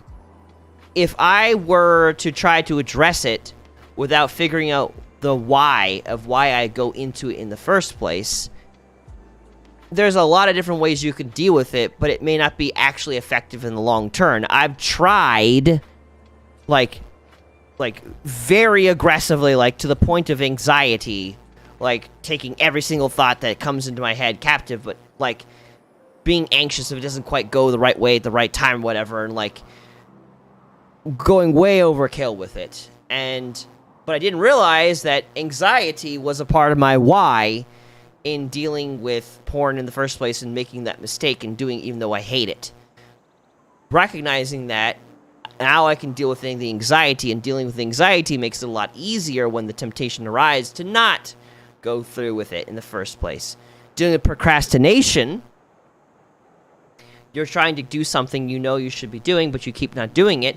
What is it that you don't like about it? What is your perspective on the matter? Going into that will help you then properly address the situation and deal with it so you become less controlled by procrastination. If you view doing an assignment as a waste of time, you're going to continue to procrastinate because you haven't dealt with the reasons why you think it's a waste of time. You haven't dealt with your mindset behind the situation. So knowing that makes a big difference. And that's why I keep circling that question. There's options available to you. You can talk about it with the teacher. What is the purpose of me doing this project, this assignment or whatever? This is not helping me. And the teacher might be able to have the ability to give you a different type of assignment or something that's more helpful to you. Like, there might be options to you, possibly. I don't know. It's been a while since I've been in high school. I've never actually thought to do that at the time. But now, in my 30s, it's something I would think about. Like, what is the purpose of this? I'm not really getting anything out of this kind of thing. It might just be that it's not necessary. I don't know. But I view the importance of school as the importance of learning and getting knowledge. And at the very least, I can see how it could be very useful in helping you retain that information a whole lot better. So shifting your perspective and realizing this is not just something arbitrary, but this is something that's being used to help me when it comes to retaining information, that could make it a little bit easier to have more patience to endure the negative feelings of this is a waste of my time and I don't feel like doing it and I'm going to keep putting it off. Well, I want to learn. I want to do well in school. Though I don't like this assignment, I know that it's going to be something that's going to benefit me long term, so I'm going to put up with it, kind of thing. So figuring out what it is you hate. Is it truly a bad thing? I think that's a good way of looking and working through it. I will say... What are you saying there? Because something popped up at one end, but it didn't pop up at the other end. I will say the school I go to is crap. So the assignments are kind of as bad as you think they are. When I went to Ireland for a year, I was learning grade 5 Canada stuff in grade 2 there. So you're saying that the things that they were ahead of the curve in Ireland? Is that what you're saying?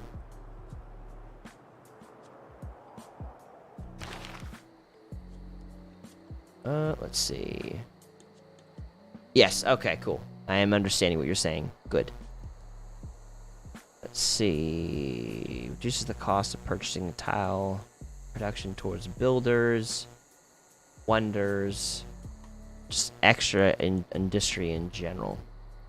Let's do that one.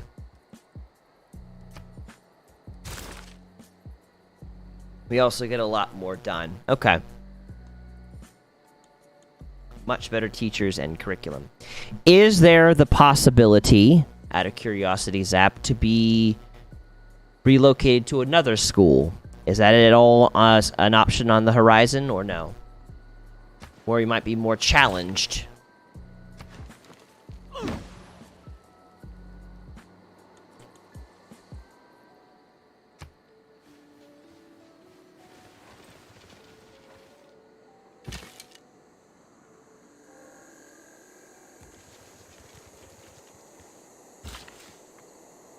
Okay. Because I know sometimes it's an option, sometimes it's not an option, so I thought I'd at least ask. Okay. That's gonna turn into rice soon. Yay. Okay, well, so they can't really do anything there. Fair enough. So... There is nothing but a plank between a sailor and eternity. That's a really good quote. So that being said, so when you're trying to deal with things, when you're trying to deal with the things like stop giving so much power to the things you hate to allow you to control, to allow it to control you, figuring out what it is important. And what it is about it that you don't like is important. And so now kind of using this as an example of like, okay, I don't like these assignments. They feel like a waste of time. We now know what assignments. We now know what specifically, the fact that they feel like a waste of time. Then from there, you can go into what do you need to replace that thing that you hate with.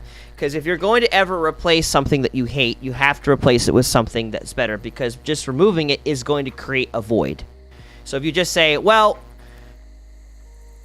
I don't like these assignments, so I'm just going to not do them. Well, now there's a hole, you know, that's going to be that much less education coming your way, kind of thing. Or if we're looking at it from a different situation of like, oh, I don't really like this particular person I'm in a relationship with, you can remove them from your life, sure, but if you don't have a good, proper support group on the other end of it, you're going to be lacking in that. You're going to be lacking in the department of relationship. You need to be replace the unhealthy with the healthy, so that way you can continue to thrive. Because as bad as something is that you hate, it is also providing you something. It is filling a vacuum. And so, in this case, I would say if we're trying to replace this feeling of like, ugh, like there's nothing good coming out of this assignment or whatever, it might just be a matter of shifting mindsets around, which is thoughtraid, taking thoughts captive, finding better ways of thinking about stuff. But just thinking about it, like, what do you need to replace that thing with that you hate?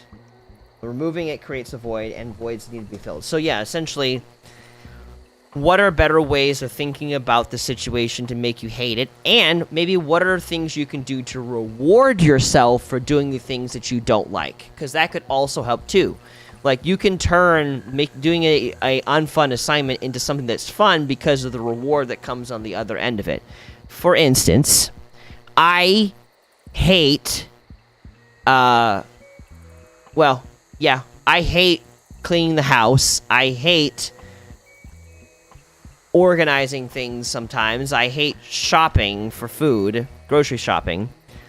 But I love eating out. I love music. I love video games.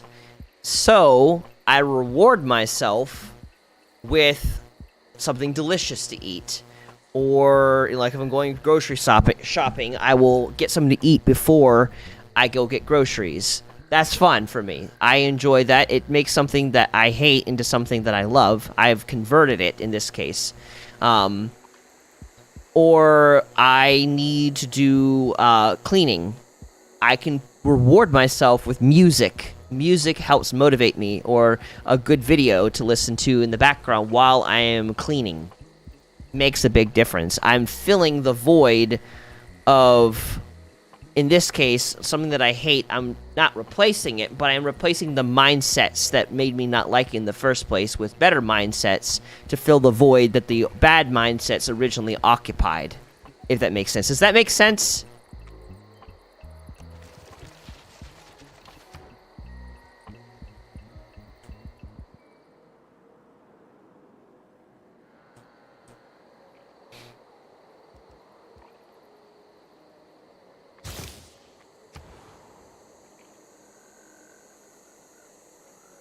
Let's see. I feel like I'm gonna lose this faith battle.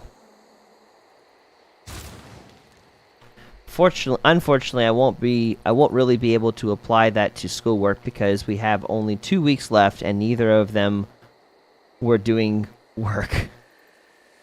We have 2 weeks left and neither of them were doing work. Okay. So, yay, but oh no. Okay, well, I mean, you probably have more school years to go, so something can be applied in the next school year to come, I'd say.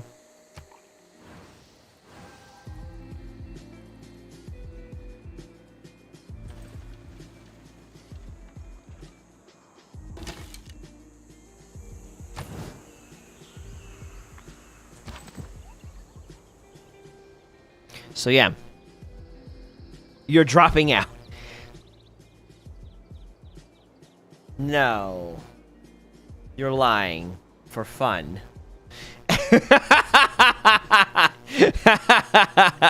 Yeah. I was gonna say there. It's like, I know you enough to know that you wouldn't do something like that.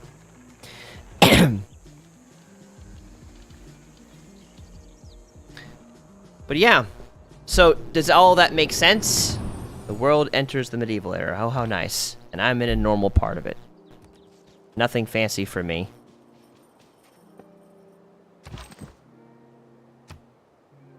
Okay, cool. So that is... I'll do that one. That is the gist of what I've learned. What is it that you hate? What about it do you not like or hate? And what can you replace that thing you hate with? So that way you're not just removing it and then you have nothing to replace with and now you're going to go back to it because it didn't actually solve the issue. Those things can help slowly create change away from this place of to a place of not being controlled by the things you hate. And the case with, like, relationships, like, again, just I want to touch on that one again. If you think you're going to leave a unhealthy relationship and not have anything to replace an unhealthy relationship with, having healthier friendships or whatever to kind of help you, or a community to surround yourself with, Like, you may be able to get rid of one person, but you'll end up walking into another person in the process.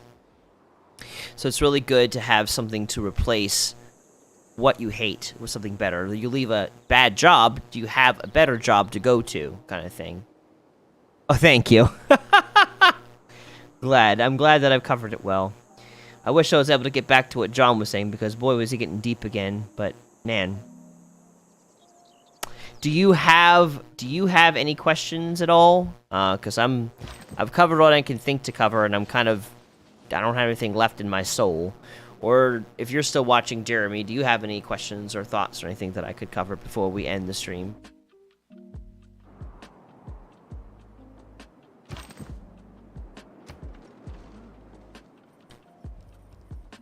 Why does it keep doing that? Go away.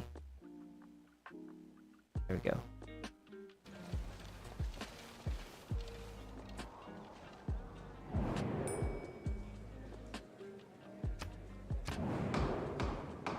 Okay, we're voting. I didn't ask for this, but we're voting. Sure. What we'll do, campus. And... nah. I can't undo my vote. Darn it. We'll just give it to that. Sure, why not?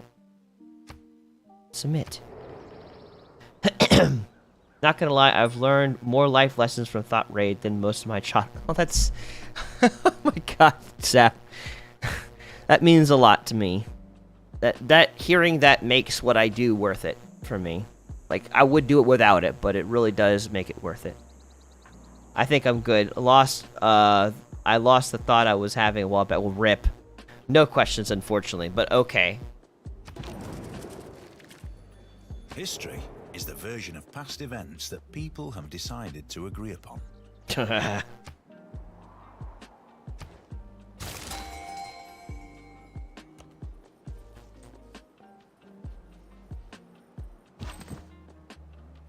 What is your butt? What butt do you have to present?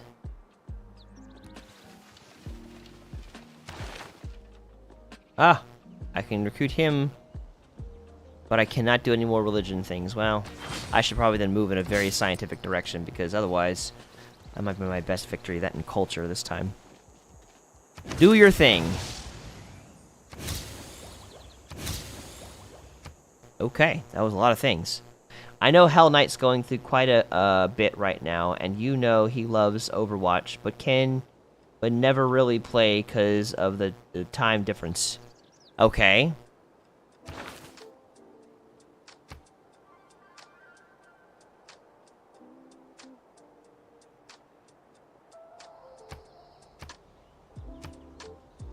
Are you suggesting that you want us to start sooner? What if we schedule a little community event a little earlier on the weekend? Well, that he would be able to take part in Overwatch so he can join in. If I were to do it, it would have to be on a Sunday. Could possibly be on a Saturday, possibly. I'll have to see. Because I often work on Saturdays, and the soonest I could get done usually is like 5:30. So I wouldn't really be able to do... I'd have to really push it if it were to turn into a stream to get everything to go live sooner than later. But if I were to do really early and do a community thing, it could be on a Sunday, because... I don't know, that might just work a little bit better, like a Sunday afternoon type of thing, maybe even possibly. I just don't know what if people would have availability on a day like that, sometime after church. But that's a very thoughtful thing. I will talk about that with my leadership team. Yeah, no, I actually do like that idea, Zap, of it not being a stream. Let me talk about it with my team. We'll see if we can figure something out. Then we'll bring it to the community at large. And then we'll proceed from there. I do like your thinking in that, and I do honor that. We'll talk about it. And I'll get back to you on that and the rest of everyone But yeah, I'll bring that to the team. We'll come up with an action plan for that. So, sound good?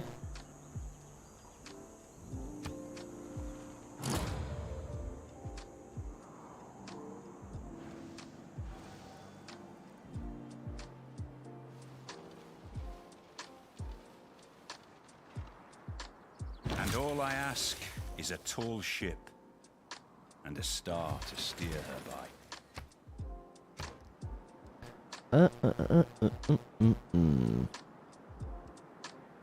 Sure.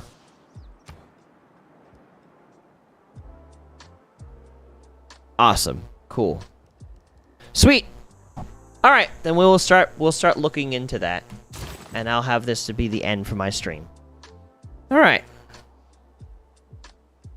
Well, I want to thank you guys for watching. It has been a lot of fun, and I want to thank you guys for also just coming to this stream and being with us every time. Thank you, Zap. Whenever you see that, if you ever see this end of this video, perhaps Hell Knight. Thank you, Hell Knight, John, Jeremy, Kenneth, all of you guys. Thank you for coming in so frequently and being here with me, and just being the heart of Thought Raid. I appreciate it, and you are loved. So thank you very much for all you do. I appreciate you. I want to throw out this new idea. One of the things that I recognize has done really well with Thought Raid, this one particular video, was this one time where we did a reaction video to David E. Taylor. For some reason, that video, it shines high above everything we've ever done. It's currently, in 28 days, that video has gotten like 500 views. It's at 4,000 at this point. So I'm kind of interested to do another reaction video to something. We are going to have our main reaction video community thing, which will be on Saturday. So if there's anything that you would like for us to react to, we have a channel for that, and it's only reserved for people of 3rd level of the Raider scoring system we have on Discord or higher, or people that we've kind of designated as party members. So Zap, you're one of the people that can present things for us to react to. You can post it there, and we have the rules listed in there, what is and isn't unacceptable. But if you'd like to participate, there's that. But if there is anything that you have been seeing on YouTube, or an article that you've read that you would like for us to react to that's on the more serious side, something that either bothers you or that you're not sure about or whatever, and you're just looking for a secondary, I'm very glad you're able to join, Jeremy. Thank you. Like, even if it's the end, I don't care. The fact that you joined means so much to me, honestly. But if there's anything that you guys have watched, that you really, it's either bothered you and you want to like talk about it some more, you want us to react to it or whatever, or brought up questions you're not quite sure what to think about and you just want a secondary opinion about it, let me know. Send me that video. Send me that article to my DMs or in the suggestion channel, and just kind of flag it as this is something separate. Actually, in the suggestion channel, not the video, not the for the reaction video, but the suggestion channel. If you can put it there as a separate thing, I am looking to do another reaction video of that nature on a Monday, maybe. So let me know if there's anything that you've watched or read that's brought up questions, bothered you, whatever, and you'd want a secondary opinion to. I'd like to react to it. Let me know. That'd be good. I've got one that's pretty ironically funny. Excellent. So yeah, that's my call of action for today. That'd be really helpful. I would really like to do that again because it was really interesting to do it in the first place. So yeah, cool. Are you going to want to make a temporary channel or something for the reaction video? Well, there is one. So put this particular one, if you can, in the suggestion box for reacting to, unless you want it to be anonymous and to send it to me in DMs. But if you have something else, like something short that you'd like for us to react to, then put that one instead in the React Video subs channel. So I have that one specifically for the community night reaction. This is for something separate. Yeah. So the meme one, put that one into the React Video subs if you want us to react to live. That will be a React Video subs channel submission. If it's a serious one that we can talk about for an entire like session, put that instead into the submission box. Does that make sense? Because that's could be like two separate things, could be slightly confusing. Cool. All right.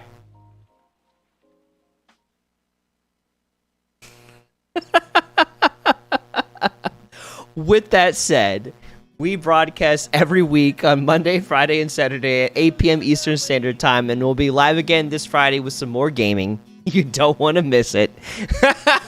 Thank you, guys. You have a good night. I can see far away from where I've been. He says I see a potential.